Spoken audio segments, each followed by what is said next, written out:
சிறகடி காசை அடுத்த வர எபிசோடில் பார்த்திங்க அப்படின்னா இந்த மாதிரி கிறிஷ் வந்து மீனாவோட அம்மா வீட்டில் இருக்காங்க.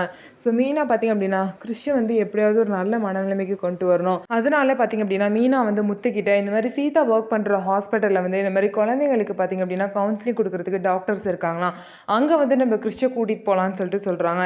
இந்த விஷயத்த பார்த்திங்க அப்படின்னா ரோகிணி வந்து கேட்டுடுறாங்க. ரோகிணி கேட்டோடனே பார்த்திங்க அப்படின்னா அவங்க வந்து அவங்க ஃப்ரெண்டு மூலயமா வந்து மீனா கிட்ட இந்த விஷயத்த சொல்ல வந்து நினைக்கிறாங்க. இந்த மாதிரி கிறிஷெல்லாம் எங்கேயும் கூட்டிகிட்டு போவேனா, கிறிஷை உடனடியாக என்கிட்ட வந்து விட்டுருங்க அப்படின்னு சொல்லிட்டு அந்த விஷயத்த சொல்ல வைக்கிறாங்க. ஆனால் நம்ம பேசிகிட்டு இருந்த விஷயம் எப்படிங்க அவங்க ஃப்ரெண்டு வரைக்கும் தெரியும்னு சொல்லிட்டு மீனாக்கும் முத்துக்கும் டவுட் வரும். அப்போ இந்த வீட்டில் தான் யாரோ இன்ஃபர்மேஷன் கொடுத்துருக்காங்க.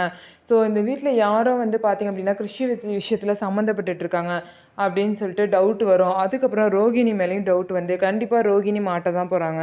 ஸோ இதுக்கப்புறம் என்ன நடக்க போகுது அப்படிங்கிறத நம்ம வெயிட் பண்ணி பார்க்கலாம். ஸோ நம்ம வீடியோ உங்களுக்கு பிடிச்சிருந்தா நம்ம வீடியோவை லைக் பண்ணிக்கோங்க.